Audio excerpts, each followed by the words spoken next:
Hello audience. Hi. So I'm back after 2 weeks, I guess, and I would like today for today's discussion, or not. It's not a discussion, but it's rather a piece of information, wherein we had been saying this demand and supply things from lots of people. We have heard it from the Nirmala Sitharaman. We have heard it from Professor Abhijit Banerjee that we need to restore our demand in the market so that we can start supplying it and people will start getting the jobs. So, in all this circus, in all this demand and supply based circus, where what the essential thing what we are missing is we have seen a problem of unprecedented demand and adulterated supply, especially if we are living in cities like Delhi, Mumbai, Bangalore, Chennai to the extent no, but Hyderabad or in Pune. In all these cities, we have seen this unprecedented demand, and then the supply is going after it and fulfilling their needs. So, for our today's discussion and thought-provoking points, we'll discuss this: what is unprecedented demand and how we are fulfilling it with the adulterated supply. Now, to start with, uh, I would like to be very thankful to our Honorable Prime Minister and a very successful Delhi Chief Minister, Mr. Arvind Kejriwal, who had delivered so many things in a very short span of time, in a very revolutionary way, and we have a very hope towards him. So and then it's not from any political agenda. So it has nothing to do with the app. It has nothing to do with the chief minister. But I'm just showing my gratitude towards him. Now, coming to what we are on a bigger picture, what we are going to see in this slide. Before I know it might be this video will get somewhere like 10 minutes or 12 minutes, but what essentially we'll see it's important to know. Otherwise, so that I can get you stick around. Now, in this video, you will see that how this unprecedented demand generation happens. What were the scenarios then, now, and now after? So we'll see that. We'll see the unprecedented demand and how we were handling it. What is the extra we need to do to handle it? And then to meet this demand, are we adulterating our supply? So if we are doing it, how we were doing it, and what exactly the supply chain means. And then and see, I agree that everyone knows what is demand and the supply chain industry, but this is not where my point is. My point is the unprecedented demand being fulfilled with the adulterated supply. So how to deal with it is the last thing we'll see, that how to deal with this adulterated supply. Now moving to the next slide. All right, so I will have to I will have to give you a few scenarios like how we were in the month of January. We were wishing everyone a happy new year or a very fulfilling, fun and rewarding new year. And then because we have the comfort of it, because we had the Uber on our phone, what we were doing, we want to go to the office, just do a couple of swipe on the phone on the Uber app, and then the Uber comes to your doorstep, and then you get into it comfortably. You can listen to your song, you can play with your laptop, or you can work on your laptop, you can attend a meeting, and then you are heading towards your office. Then before you get into your office, there is a bottleneck. There is a bottleneck everywhere. There is a bottleneck in Delhi, Gurgaon border. We call it the Gurgaon toll, the Gurgaon MCT toll, where every car comes and then they stop. Then in Noida, it happens the same. We have the Sector 18 market, Labor Chowk, where everybody comes and then they get choked. In Bangalore, we see the same at the Marthalli, we see the same at the marble factory. In Chennai, we see the same at the Solinganallur, where or the Mount Punamalli road, where the people comes, but they get stuck before they get into the office. So the demand which was generated in the Monday morning, when there was an unprecedented demand for a vehicle, for an Uber, Uber tried to ensure that it meets the demand. But even if before we drop the customer to the office, even if this gets adulterated with the supply chains, like crossing the borders, crossing the roads, if it gets delayed by MCD tolls or by some kind sort of tolls, it gets adulterated. Because I boarded the cab at 9, I haven't reached my office by 11:30. 2 hours I spent in the traffic. So the end purpose is not met. So the first use case is talk about the unprecedented demand generated by a comfortable lifestyle, where I don't want to take my car out, I just want to Uber it, and then I get stuck, and the final purpose is not met. That was the month of January. Okay. Now this was something, one scenario of the unprecedented demand. If I will take you to the month of April, the first week of April. Now I'm moving to the next demand generation. How it happens during the pandemic. If let's say the COVID, the coronavirus disease 2019, which is in the short form we say the COVID-19. When these sort of pandemic hits the same market, what happens? It's an unavoidable situation. Nobody has the readiness. The entire world never had the readiness. So what happened? Everything was made in China. The world reacted like boycott it or produce it. So before you boycott it, should we produce it, or should we produce it and then boycott it? It's a catch-22 situation. So we cannot avoid them. But then the very essential supplies like the ventilators, and imagine the infrared thermometers. We have thermometers like where we knock it off so that the mercury goes down, and then it can again be ready for the temperature measuring. So imagine the China's has developed the infrared thermometer, which has suddenly into the Indian market and throughout the world. I don't know before COVID if anyone would have seen the infrared thermometers. I mean, I was in the US. You had to put it on your head so that it can measure it. So see, the world I mean, I don't want to get into those discussions, but the point is the ventilators, infrared thermometers, and then gloves, masks, gown, PPE kits, nothing were made in the India. Everything is made in China, and the world has accepted it. And now world is understanding the importance of manufacturing it in-house. So where are we heading towards? We'll see it later. But right now, the deputed doctors and the policemen are the frontline workers, so they have become very vulnerable. Some of them dying as well. And the people of India is looking towards their state chief minister. Like people in Delhi look towards the Kejriwal, people in Mumbai look towards the Uddhav. And the CM is looking towards the PM for the funds that give us the money.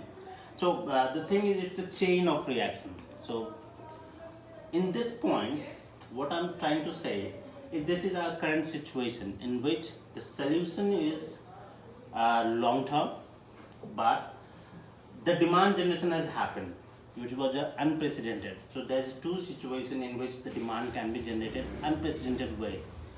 Monday morning 9 to 11:30, because of your comfortable lifestyle, you can demand it, you can generate a demand. Or if you are hit by a disease, and it's very sadistic to say, but the Delhi had been very prone to the mosquito-borne diseases like dengue, chikungunya, etc. And still our readiness was on our knees. I mean, we were always on our knees. So let's not talk about any negative in this. We'll always talk about the positive. I mean, what we can do So how we can handle this situation is solely dependent on the how the Atmanirbhar Bharat will get to its implementation. If this Atmanirbhar Bharat, whatsoever money is being spent on this, if it gets to its real implementation, we could see a different world. But before we see the different world, and includes 5 verticals: the suppliers who supply the things, the manufacturers who manufacture the product out of it. Like, I give you the oranges, you produce the juice out of it. I give you the guavas, you produce the juice out of it. So you can sell the canned guava juice. Warehouses. Now, before it, warehouses are important because from the logistic perspective, India is north to south, east to west, is quarter triangle or whatsoever, but it's very complex to establish a logistic in the India.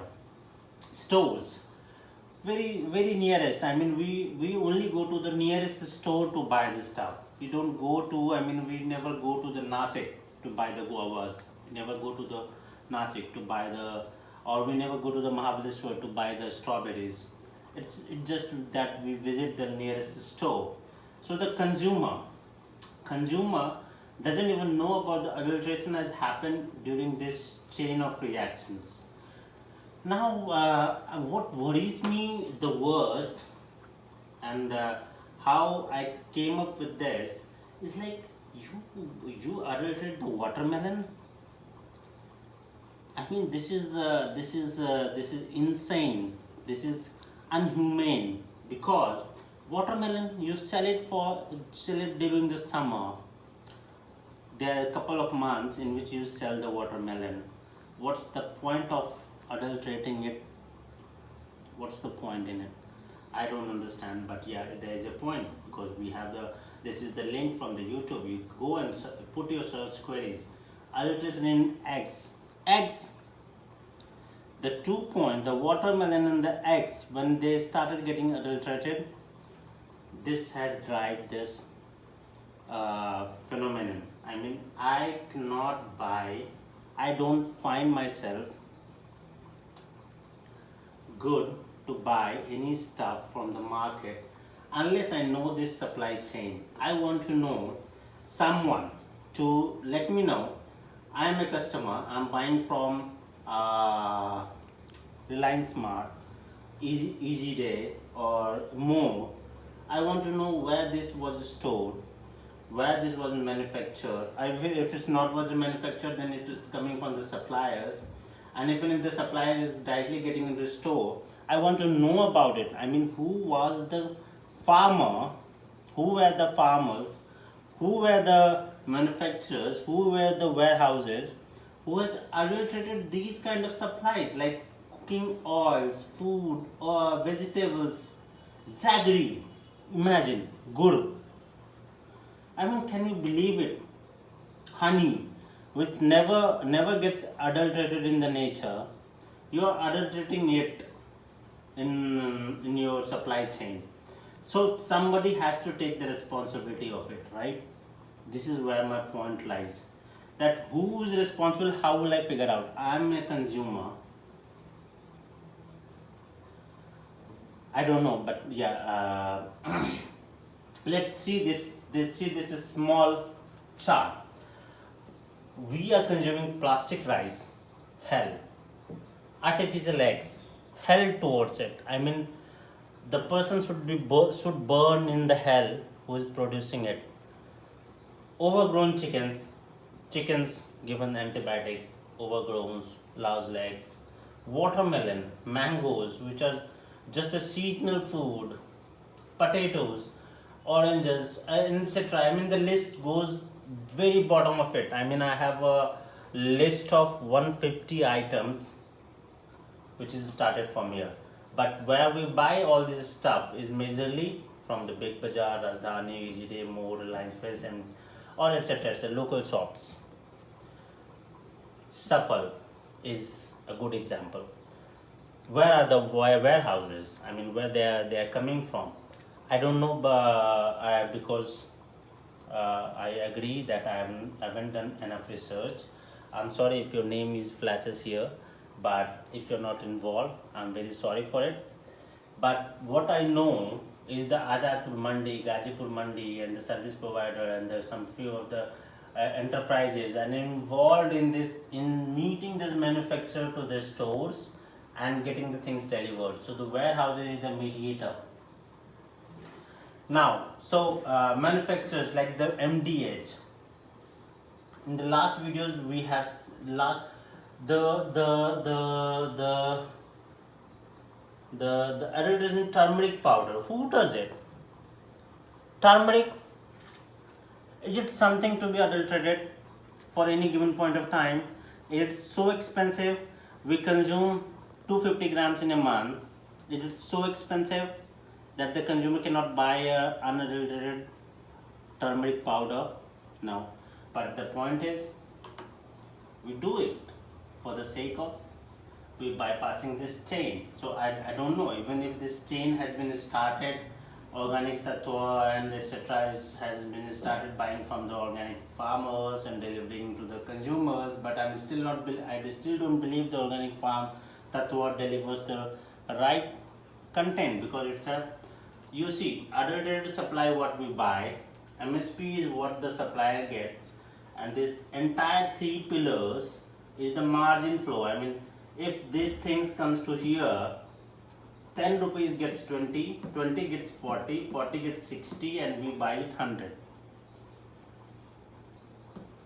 So we buy it 100, but even after the, so what's level of this strategy is, I mean, even if I can get, even if I can pay 100 rupees to the farmers and get the unadulterated supply, I would be very happy for it.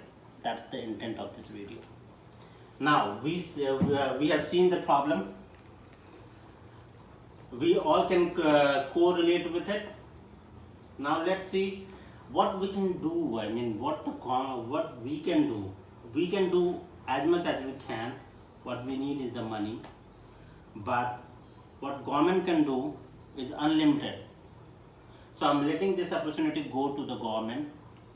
Government should create a portal like Amazon, where the essential supply chain, from last 3 months we are hearing this is essential, this is not essential, books are not essential, foods are essential, onions are essentials. There is a huge list of essential and non-essential items. You got it right. Government has understood it. What is essential?